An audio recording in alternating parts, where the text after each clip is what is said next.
مع الله في لألآت النجوم وحبك الغيوم وضوء القمر. نحمده ونصلي على رسوله الكريم، اما بعد. بسم اللہ الرحمن الرحیم. معزز خواتین و حضرات، السلام علیکم ورحمۃ اللہ وبرکاتہ.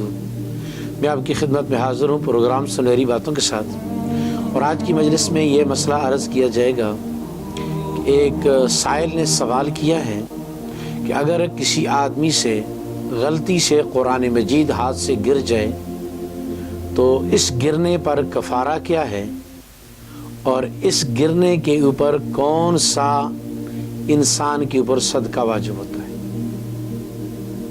یاد رکھیے، قرآن مجید کا غیر دانستہ طور پر گر جانا، اللہ رب العزت کی ذات نے اس پر کسی طرح کا بھی مالی کفارہ نہیں رکھا،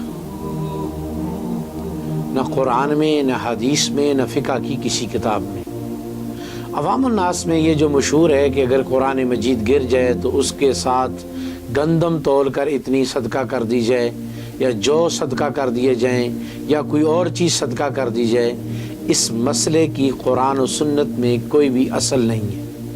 اس کو من گھڑت مسئلہ کہا جاتا ہے، اور علمی اصطلاح میں اس کو اغلاط العوام کہا جاتا ہے کہ عوام کی غلطیوں میں سے یہ غلطی ہے کہ ان کے ہاں جب قرآن مجید گر جائے تو وہ کسی جنس کو تول کر صدقہ کرتے ہیں.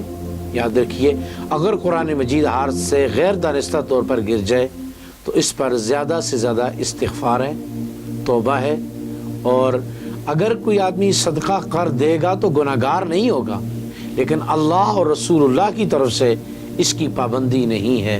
اللہ رب العزت کی ذات ہمیں سمجھنے کی توفیق نصیب فرمائے.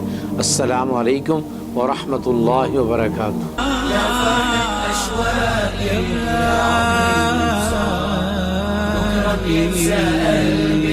كل أيام الصعب